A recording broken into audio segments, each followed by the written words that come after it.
Pets Add Life, your guide to the latest in pet trends, products, and the joy of the human-animal bond, with Kristin Levine and Chris Bonifati, powered by the American Pet Products Association and Dog TV.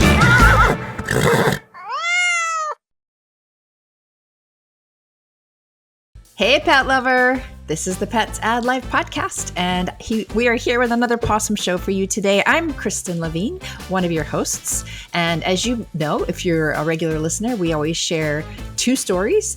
We have two amazing guests. We share two product recommendations, and we wrap it up with two questions that we answer from the audience. But I cannot do this alone.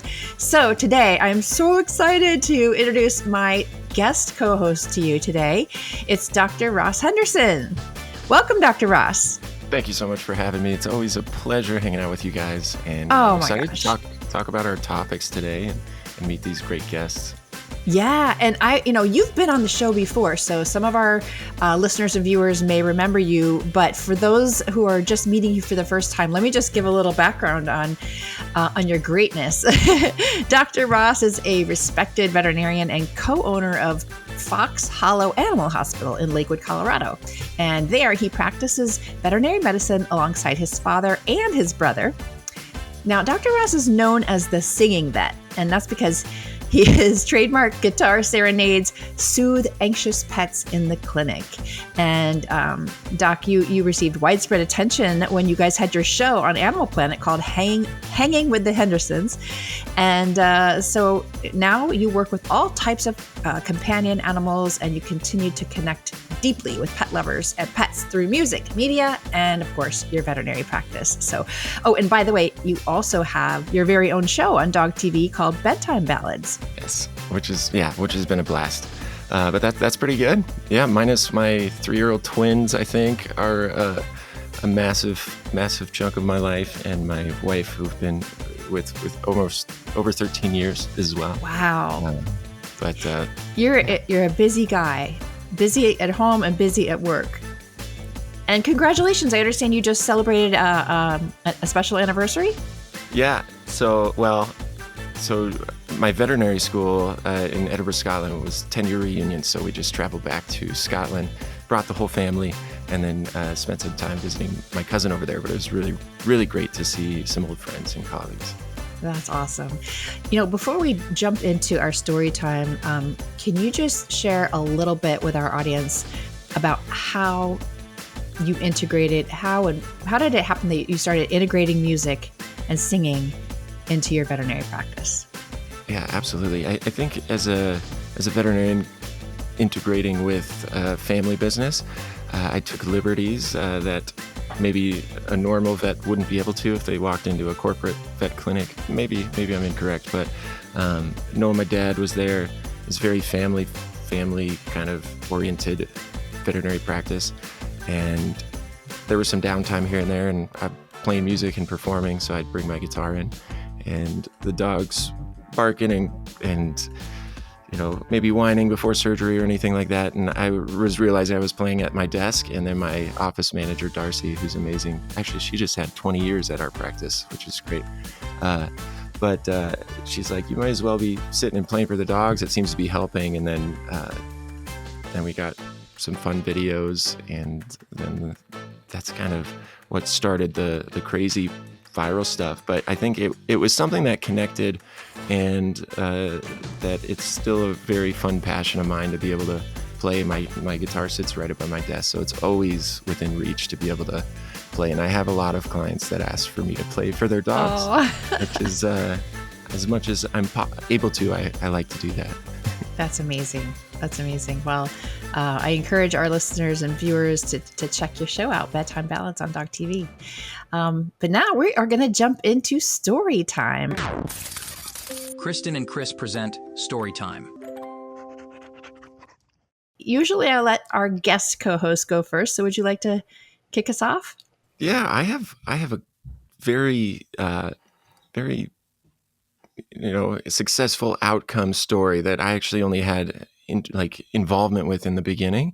But it's this beautiful little basset hound puppy. Even my dad said that this puppy's ear to length and or height ratio is extreme. So dragging more than half of its ears. And Wow. she's so sweet. Um, we can call her Gracie, just for her name's rhymes with that. But anyways, she's adorable. Anyway, so we see her for first visit. We're taking pictures and everything's amazing. And then we come back a few weeks later and we have diarrhea, and it's just like classic suspicion and fear of parvo. And she's so sick. And we do parvo tests and it's negative, and then we're still not eating. Her belly's bloated, and so we send her off, and the specialist is like, hey, this could be a non like a strain that doesn't test positive on the classical SNAP test. So they do these PCRs and all these things, and then they do an ultrasound and find out it's called intussusception. So it's where the intestine rolls over itself and kind of telescopes. So uh, the prognosis at this point was actually pretty terrible, and the owners are faced with these big bills from specialists and everything. But they went ahead and went for it, and they did this really cool surgical pattern where it's almost like a railroad track to prevent that from telescoping. And then this was all happening right before I left, like 3.5 weeks ago. And yesterday, she came in bright and bushy-tailed and rolling over and playing and eating great. And I even told them, I'm like tearing up right now. You don't understand. I told them if 10 dogs were in that situation, 8 would have gone the opposite way. And what a great family and this little puppy. And we were talking about how 12, 14 years, who knows, down the road, it's just going to feel so good knowing that they had invested in giving this puppy a chance. So it's really, really rewarding. Oh, that's wonderful. And I know that you experience things like that quite often, with your clients and your patients. And I watched your Real Talk that you did with Blog Pause last year, and I love the story you shared about. Is it Jake? Was it Jake that you talked? Jack. Yeah. So that's another thing we'll have to put in the show notes so our listeners could go check that out too. So that's got a good puppy happy ending. My story today is more of I'm kind of reporting on a new trend that I think is super cool.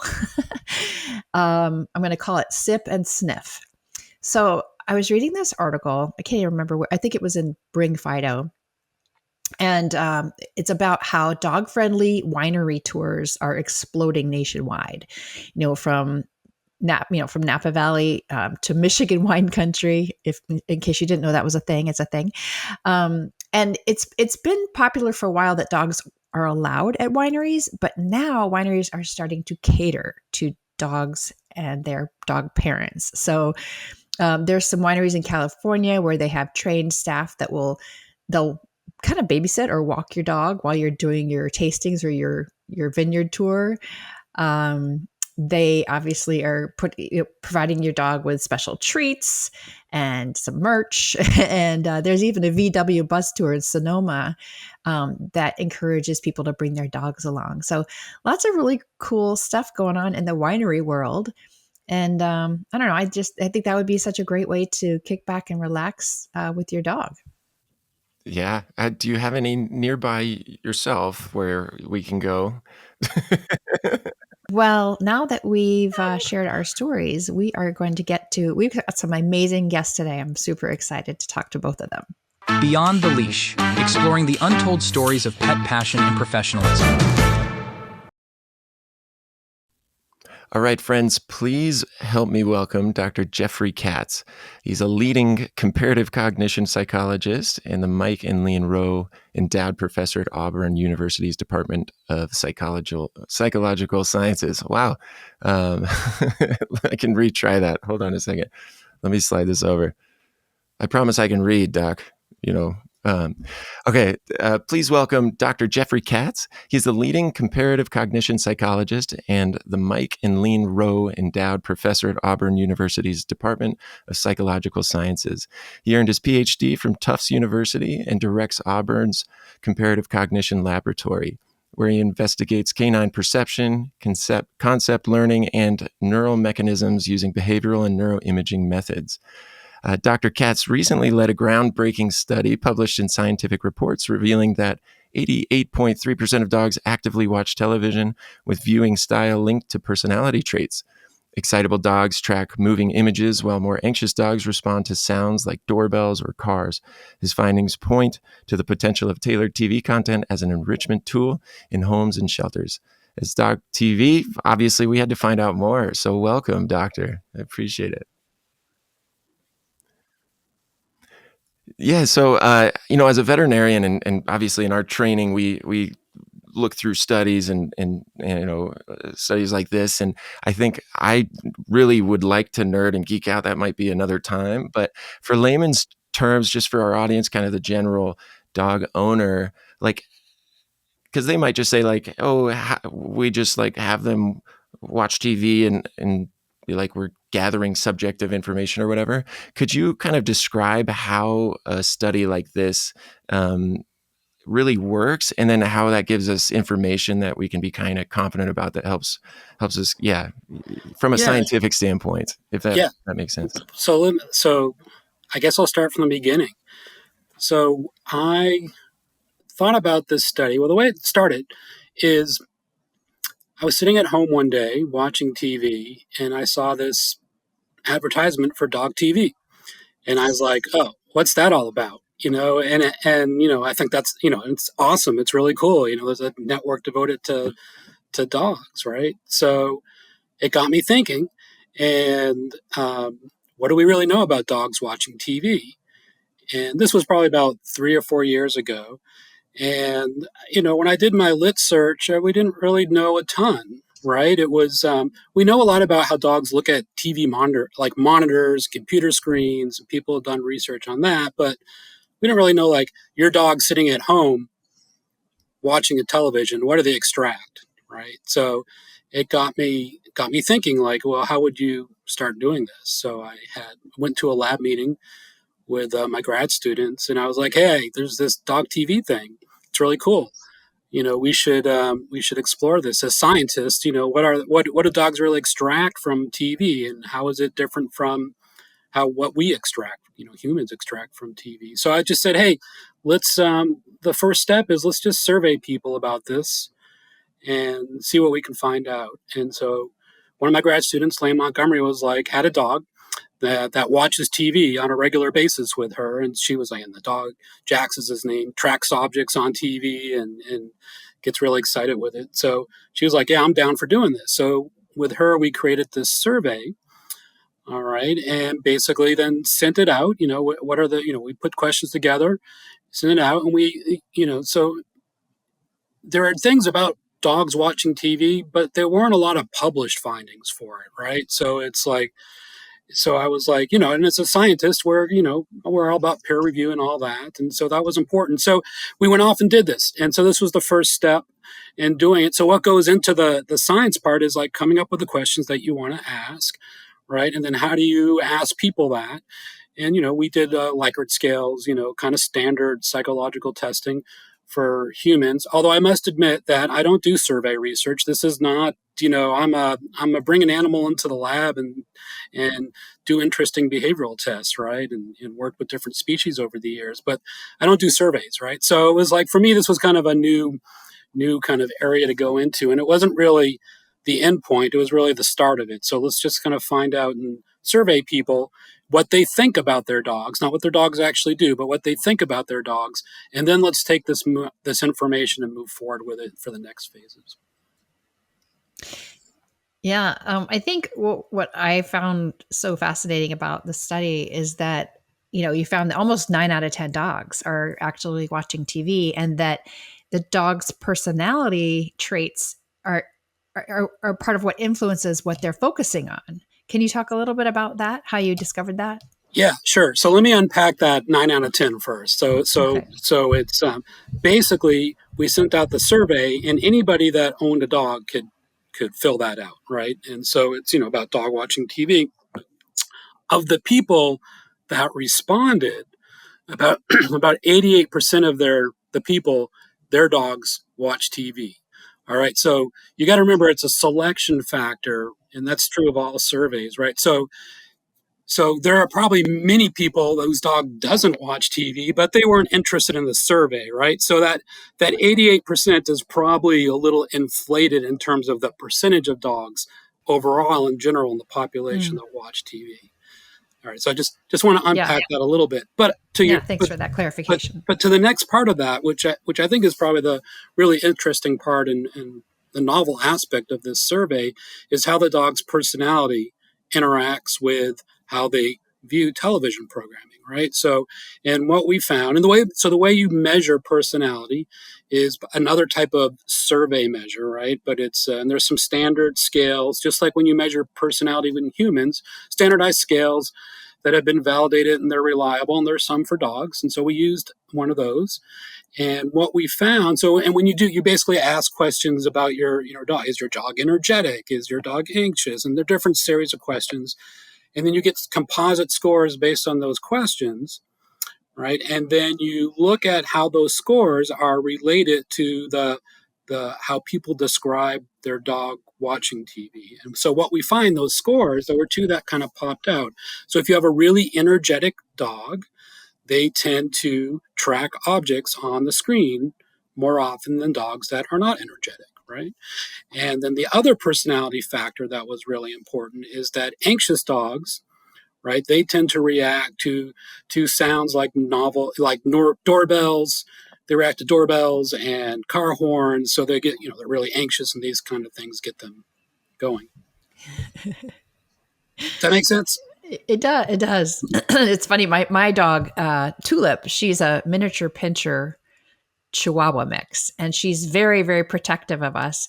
And when she sees animals on television, whether she watches dog TV, but even in regular television, when she sees other animals on television, she starts to bark. So kind of like she would look out the window and see a dog. It's kind of the same. So I don't know if that's an accurate extrapolation, but her personality watching TV is very similar to her personality in real life. Yeah, no, I think that's great. Yeah, and one of the other interesting things that came out of the survey, which also other people had shown, is right, dogs prefer to look at other dogs, right, and other animals when they're looking at TV. So pretty interesting in that aspect too.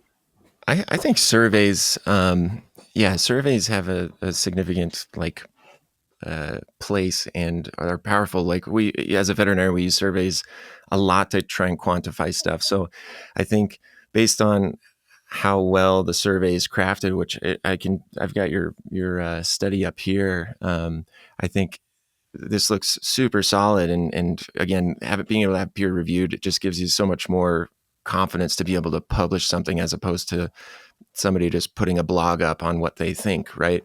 So, but yeah, we use surveys for pain scoring, for quality of life assessments, for, their feces, like do they have like everything, and owners can kind of do that. So I think that there's definitely some very cool, valid information that we can pull from that to give us all of this cool data for sure. With that, does this, whether this is a next step thing or not, but do you feel like this has kind of paved the way for some allowing this to influence owners or shelters, or just like being a resource where it's like, hey, we have this, we can actually positively impact certain dogs' lives in certain scenarios, especially with like us being dog TV, and this is kind of our realm, for example. How do you feel like those two fit together in some maybe on the horizon? Yeah, excellent question. I think they fit together really well. So, and so I think about myself watching TV, right? And, what do we do when we go to the TV, right? Well, I don't know about you guys, but I have this guide, and I'm like, oh, what's on? And I kind of go through the channels like, oh, I like this, I like that. Now, what I like and what you guys like might be very different, right? And a lot of things that goes into it is my personality. I like these types of shows. I like this type of show. You guys, I love basketball, so I'll watch a lot of basketball. You might hate basketball. So that's how we as humans kind of get into this menu. But the same thing I think is going to be true for dogs, right? Based on their personality. And so it's kind of like there isn't, there are going to be some commonalities. Like a lot of dogs like looking at dogs, but that doesn't mean that all dogs like looking at dogs. So part about knowing their personality is then you can, just like you have a guide for humans, you can have a guide for dogs, right? Okay, I know my dog, is this type of personality. These are types of shows that would be linked up to that dog's personality, right? So, okay, they're really anxious. All right, I'm not going to put on, game shows with bells and things like that. That might be a bad choice, right? But they're really excitable. My dog needs, you might say like, oh, there's a tennis match on. That would be perfect. Dog's going to track, the tennis ball or soccer or whatever. So you could use it that way. Basically, you could create a menu, right? Use a menu to kind of select programming for your dog. So yeah, like a playlist. Yeah, I think that's where knowing your dog's personality and using it in a way to kind of program what they watch, I think is a potential good impact for the future.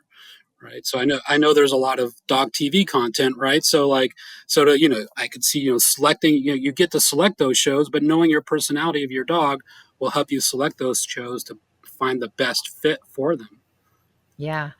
Well, we were so excited to read about your study, being that we're with dog TV. So, I'm glad that we got to talk about it today. And what's next? How can people follow your work or find out about where the study might take you next? Yeah, great question. So the survey was the first step. The next step is, all right, what do dogs actually watch in their living room? All right. I mean, it's you can design it for things that you think what they would like, right? But what do they actually do? So what I want to do is and we're working on it now, is putting a series of videos based on content, right? And you basically have the person, citizen science, kind of watch the video on YouTube with them, for instance, right? And then they record their dog as you're sitting at home, just like you would at home in your den, your living room, wherever you watch TV, right? Characterize their behavior, build an ethogram that actually shows what the dog is doing while they're attending or not attending to the content on the TV.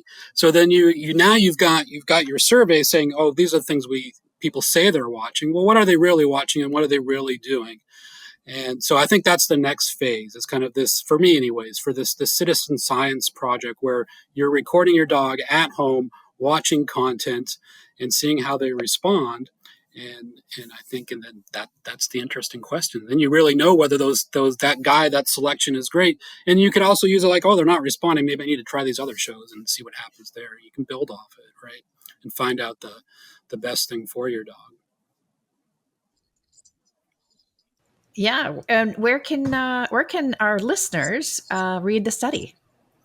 Yeah, so it's published in Scientific Reports. It's open access, so anybody can click on the link to that article and read it. Yep, I've got it up. I'm on nature.com articles and first maybe through that, but we set up a monitor for our office cat. I know this is a dog study, but there's you could work through all the species of animals maybe. Yeah. This will keep you busy for a while, Dr. Katz. Yeah, awesome. Thank you so much for joining us today. Yeah, it's a pleasure chatting with you too. Bye-bye. Well, that was cool. Super cool. I think it's just so relevant, and also being a vet as a scientist, getting like scientific data. I think there's so much potential too of just like more interest in studies that are going to give owners a lot of resources to help support their dogs and find an appropriate kind of interaction with TV, unlike my 3-year-olds and their iPads. All right, please join me in welcoming our guest, Tiffany Jones. She's the founder of Forest Tales Doggy Day Camp, a 12-acre nature-based dog adventure retreat located just outside Goderich, Ontario. Her soulful, thoughtfully curated camp blends forest trails, spring-fed pond swims, nose-led exploration, and enrichment activities to support canine physical wellness and emotional transformation. Touted as therapy meets play therapy, Forest Tales specializes in helping dogs, especially shy or high energy rescue dogs, to build confidence, calmness, and deeper connection through meaningful nature immersed experiences. Welcome, Tiffany. Thank you so much. I have nothing left to say. That was brilliant. You pretty much wrapped it up. Well, I'm just fascinated by this camp. It sounds amazing. Can you just maybe tell us a little bit about how you created such a camp and why? It was inspired by the property. Nature is absolutely magical. I've always been attracted to the forest. It's always been my go-to, my equalizer, a sense of home away from home. Didn't matter where I lived. I have dogs of my own. So the forest, I love the smell after the rain, the smell of earth, whether it's pine resin. So it holds a special place. And this property is within a huge enchanted private forest. And so I saw it and I immediately thought, oh my gosh, like I have to host something where dogs come. The property didn't have power or hydro. So I had to really think about, okay, it can't be all day, which, I would love to do everything for dogs and be everything to everybody, but I had to focus. So then I thought, okay, it's going to be an adventure camp. And then the benefits that some of the pet parents were saying were phenomenal and started just coming as a natural corollary to, like you said, forest therapy, the frequency of nature, the harmonizing force, the power and sort of the resonance of joy. So I'm kind of like the conductor of joy. The dogs are the actors. They have the script, but they act out and it's never the same. No two camp days are ever the same. And so we kind of move from theater to theater, and the forest has multiple trails. They're up looking at the sky and seeing a hawk fly over. Then they're smelling wildflowers. And then, so the sense of scent too, the olfactory sort of engagement and enrichment is huge, being that, I'm sure you've heard people talk about the fact that humans have maybe 5 million receptors for scent and dogs have 40 million. So the forest holding over 100,000 smells that dogs can recognize is absolutely amazing for reducing cortisol and engaging them and empowering them. Once they recognize a smell, it's already a sort of a sense of, I've arrived. I know something. I can do this. So we move from scent work to jumping over moss-ridden logs to corralling like wild horses down to the pond where, I've had swimmers swim for the first time or dock dive. And then there's pack play. So it's total wellness for canines. It's mind, body, and spirit. So the body's engaged with the physical activity and the quick muscle play where they're kind of rooting down and playing with the dog's leg. And then one bobs down this. This movement is so tiring. It's more than a walk around the block. It's just, it really is a wholehearted adventure. For spirit, it's the sense of being in a pack. Descending from wolves, there is a sense that they really do enjoy and have fun and build this friendship and trust and bond with the faithfulness of moving with the pack. And so that's what we do. We move with the pack. We're physically engaged. We're having all that scent work that's super tiring, but also really enriching. I have a camp cafe that pops up where I put funny hats on. I'm not sure. So if you've seen the videos, but people love them. I live in a small town and I'm a bit of a talker. Sorry. And strangers say, "Oh, I love your videos." It just brings joy. So the dogs in their essence are kind of being rewired. So the frequency of nature being that lowering of cortisol, the scent work, the natural environment, the play on textures and the different terrain is so fulfilling. And then giving them a sense of safety and belonging within Forest Tales.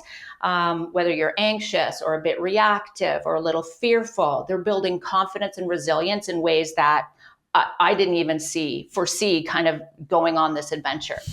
Yeah. So you painted this incredible mental picture. I feel like I'm experiencing it myself. Dr. Ross. Tiffany, I love everything about what you just said. My dog is just waiting, like when we're not at like our family's property, which is our little Colorado version, up near like the ski resorts or whatever. When we're not there, I can just tell she's just like, I'm running at 60% of myself or whatever. But I think, man, what a great What a great setup. I would be curious, how long ago did you start it? And like, were you involved with animals, like as far as like Yeah. an occupation prior to this and you kind of merged it? Or was it just like, I want to do animals and make use of this beautiful property? Well, it's interesting. And I've always been an empath. So I've always been the person who's drawn to animals at the party. I don't like small talk. So I have a bit of a natural empath healing vibe. I then wanted to study animal communication. So I took several courses. And then having my own dogs, I was always looking for different training techniques or body language tips and I'm just a little bit hyper vigilant anyway. So I'm super observant. So I'm always looking at the prick of an ear and this and that. But before I even had my own dogs, I would wheel up to a friend or a neighbor and say, "Can I take Buddy for a walk?" And I was just walking other people's dogs for the company and the bonding. I just love the unconditional love of animals, right? We talk about nature having a frequency, the forest having a resonance, joy having, Hawkins talked about frequencies of words. Joy is almost one of the highest frequencies you can get, right? It's contagious. And so dogs have that. And I love what you said about your dog waiting 60. He's only living that sick. It's like a battery needing recharging. You know how they have human years to dog years? Well, they've predicted that it's basically one dog day is about 2 months of a human's life. So you can imagine giving them these experiences. And dogs, they say, dream. So it's like, I always think about it, tucking adventures under their paws. They now have this whole world that, like your TV programming, where they can go to now. But yeah, so I was always drawn to animals. I naturally wanted to study them. I'm a natural sort of empath and intuit, and I always sort of harmonized better with animals than people. Not that I didn't, but I just had a huge, like many people, they love animals, right? The joy is contagious. We love them. They're unconditional love, but they're here for just a compressed period of time. And so there's a preciousness to that. And then they're like angels wrapped in fur. So, I loved nature. I loved dogs. When I saw the property, I'm like, I have to do something. And then it all sort of started just evolving. And then the benefits were just things people started saying to me were happening. And then I get to witness really cool things daily that I never would have seen coming. And it's the magic of obviously the nature. It's the magic of the pack. So typically I have campers coming once or twice a week, and it's the same day every week. And if I introduce a new camper, I do it very slowly. We do a lot of bum sniffing, and then we kind of move on. And because it's an expansive property too, they're not in a small pen. They're not in a cement yard. They're not playing with plastic bones. It's such an immersive experience that any sort of fears or tendencies like humans get. We've had past things that happen to us. We have different fears. We don't feel we belong. But when you get them in this safe, structured, yet immersive environment, there's this natural healing that takes place. Yeah. So I have a question. What's the average size of the number of dogs that go on the adventure? And is it led by you, or is it self-led, or how does that work? So it's fully led by me. I am literally the Pied Piper. I sing to them. I always want to be attuned. I'm affirming them the whole time. So I mostly pick up about 80% of the campers. Some are driven in. We have a huge fenced pen. Nobody goes in there. It does contain a treat caravan. We do fun dress up and seasonal things there. But it's really just to keep them safe off the laneway. And it's a kilometer in this tree-lined laneway. So it's like they have access to their own dog retreat or private golf course for dogs. Like it's like Club Med for dogs, basically. But if there's introductions to be made, I do those, and then I conduct, and we do our wee-wees and our poo-poos, and off we go. And then we have our second wee-wee and poo-poo, and then we go. And I always do that sort of down this long, we have 100 acres buffered beside us on one side and 100 on the other side. So there's a path we go up where I can see them and pick them all up. I joke, I used to host celebrities on national television. Now I pick up poo for a living. It's a wild ride, right? It's a wild ride. But I host them, I sing to them, I moderate and manage behaviors as I go along. And dogs shake it off. They teach us to live in the moment. It really is reminding me every day of to be mindful. And it's just so pure. So yeah, a lot of it is directed by, they don't want to be away from me. We bought a paddle boat for a huge pond this summer, which is a riot. I'll get in the paddle boat and they swim like little dolphins after me, and I give treats, and it's this whole other experience. It's really neat. But another person was in the paddle boat and they're like, yeah, no, we're not interested. They just want to be with me. They see me as their pack leader, which also I've heard that their recall is like 80% better, even after just 3 visits at camp, because they don't want, it's like fear of FOMO for dogs. They don't want to miss out. So I just whistle and boom, like a herd of horses, they come. They want to be with the pack. I can't even go, to the bathroom. I have to literally, I'm with them for 2 hours straight. I don't leave. And that makes me hyper aware too of any little thing so I can correct it. I do everything with kindness, everything with affirmation. Everything's very positive. If I have to be stern, it's for a second. And then we redirect and we move on. It's just a very flowy thing. We're up on time, but this has been a fascinating conversation. And can you please tell us where we can learn more about Forest Tales and where can we follow you on social media? Thank you so much. My website is up and it's www.foresttales.ca, dogtail, but we tell tales on the site as well. Everything's there. I'm on everything from Instagram, which is @ForestTalesCamp, TikTok, which is @ForestTales, and Facebook, which is Forest Tales. Thank you so much for joining us. Thank you, Tiffany. Thanks, guys. Thank you so much. Wow, she was amazing.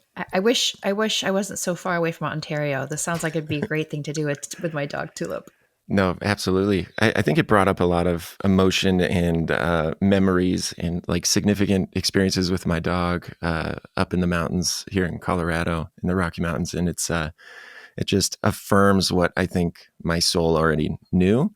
But just seeing my dog Charlie rip around and try and find little chipmunks and squirrels, and there's nothing better. And to be able to have access to that in that form for people is huge. The product of the week. All right, it is time for our product of the week recommendations, Dr. Ross. I am super excited to hear what yours is today. Yeah, so these are super great. This is a Mexican Stratocaster Fender guitar, and it's actually a pet product that I wanted you to recommend. I was actually this is a giant chew toy. Actually, it looks real. It's actually very soft and it's meant for chewing on. So these are great. They're the same cost as real guitars, and they feel as heavy and actually play like a real guitar. I bet they sound just as good too. They do, but it's honestly.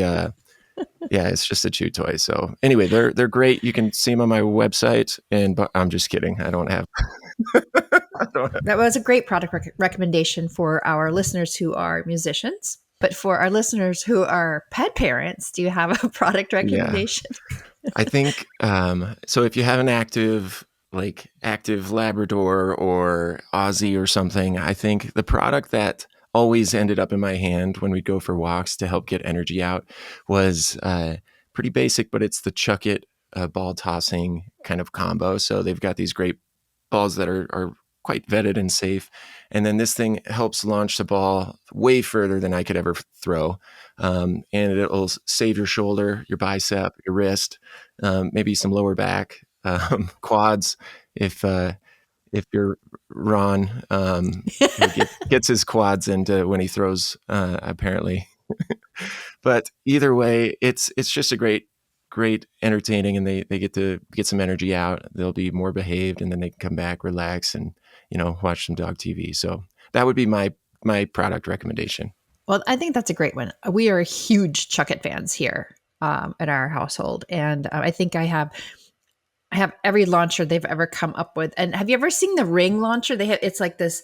It's a ring. It's like a donut made out of the same material as the ball is. But this one is a ring that you toss, and that thing will fly so far. So yeah, we love Chuck It. Awesome. Yeah, no, that's super cool. Now I get to look up a ring. And the Chuck It ring. How about you though? Yeah. I'm sure you've got You've got some insight into some good sneaky secret products. Yeah, the pressure's always on when I have to come up with a new product of the week, because there are so many. But the one I picked today, I picked it honestly because I thought it was cute, and also because it's under $20. And what it is it's a treat puzzle, which we talk about a lot here on the Pets at Life podcast, because they're so great for enrichment. And but this particular treat puzzle is a pizza party treat puzzle. So it's shaped like a pizza. And what's kind of cool about it is it's a good starter puzzle feeder. So if you have a dog that's never used a puzzle feeder, when I was reading the description, it said it's a really easy one for dogs to figure out. So if you have a dog that's never used one before, or a dog that's kind of slower to pick up on how it works, this would be a really good one to try. And as you know, Doc, these are great for like a little mental workout while they're eating. And good also for dogs who eat too fast. So, this one comes with a guide on how to use it. I don't know if that's for the dog to read or for the pet parent, but by a certified professional dog trainer, offering tips and activities to maximize engagement. And it's got great reviews on Amazon. And apparently there is a dog that was able to solve this puzzle in 3.2 seconds flat. So that dog probably needs a more complex puzzle feeder. But this one's great for your dog if they're just starting to use them. Oh, love it. Yeah, puzzle feeders I think are super great. Q&As. All right, Dr. Ross, this brings us to our favorite part of the show, and that is where we get to answer questions that were submitted by our viewers and listeners. And if you are listening and you're wondering, how do you get your question answered by Dr. Ross or myself or whoever the guest co-host might be that week, all you have to do is go to petsadlife.org/podcast, and you scroll down to the bottom of the page there, and you can either type in your question and submit it, or even better, you can submit a voice, what do you call it? A voice memo, or like an audio question. And we would love to hear your voice, and maybe your dog or cat chiming in the background.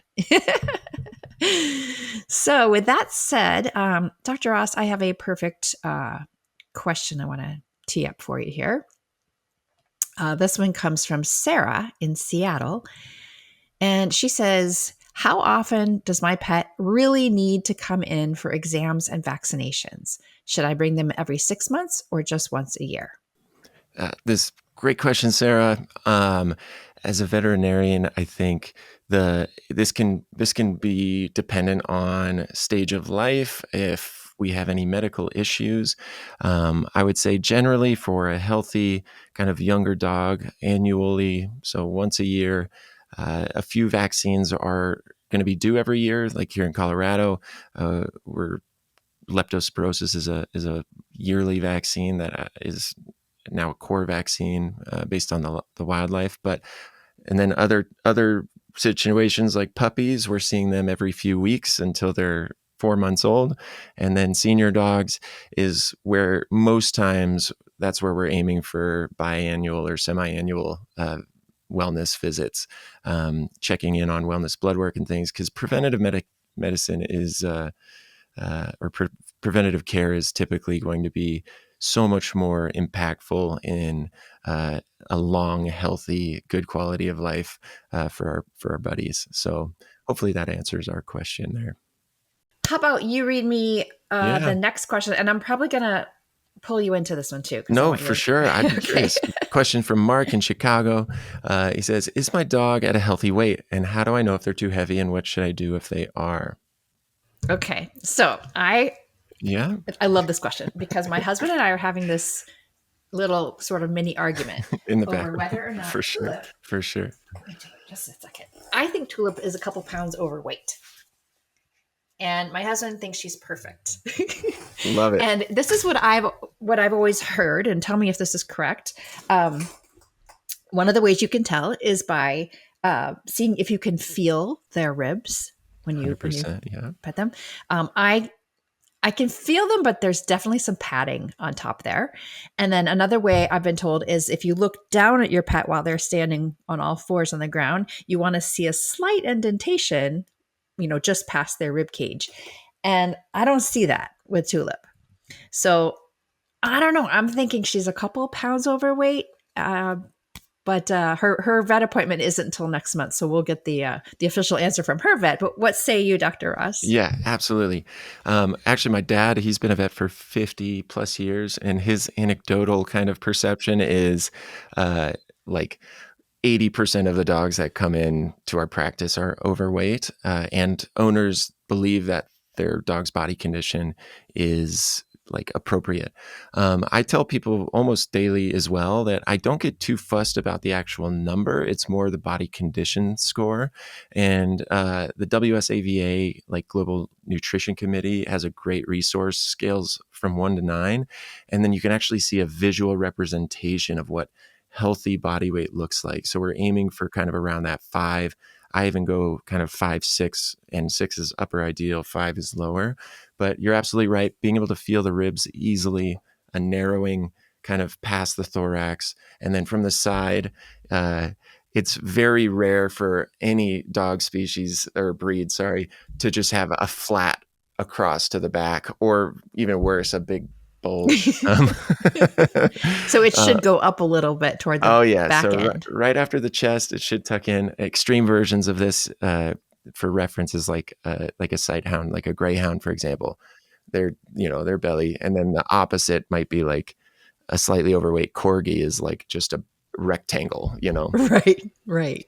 And then if they are overweight, as a vet, one thing, adjusting food, increasing exercise, if those aren't working, it's not a bad idea. Do we have something else going on? It's reassuring to owners when we check blood and we find out the thyroid's low, and they're like, cool, I'm not crazy. Right. You fix the thyroid, and then the body condition improves. It's really satisfying. Yeah, great question, Mark. Thank you so much for that. And Dr. Ross, that brings us to the end of our show already. I know. It's crazy. We've got our cameras, but we're sitting next to each other. So I'm going to just stand up and give you a hug. Oh, okay. Let's do that.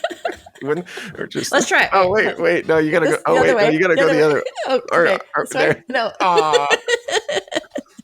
I love that. Dr. Ross, it's always a pleasure to have you on the show. It's been so much fun. And let's tell everybody where they can follow you and see some of those funny videos YouTube, of you at 19. I think it's Dr. Ross Henderson or Ross Henderson Music. I can't remember. And then Instagram is Dr. Ross Henderson. TikTok, Facebook is all the same. But my life's pretty crazy. I'm not as active as I would like to be, but well, you have a lot going on with twin 3-year-olds. Yeah, they'll be 18 at some point, and then I can get back into it, right? If you're not watching us, you should be on YouTube. You can check us out on Dog TV's YouTube channel or on the Dog TV's Unleashed channel on Amazon Fast Channels and Stir. And of course, you can catch us as well on all the Pets Add Life social media channels. And with that, it is time to wrap up. Pets Add Life, your guide to the latest in pet trends, products, and the joy of the human-animal bond, with Kristin Levine and Chris Bonifati, powered by the American Pet Products Association and Dog TV.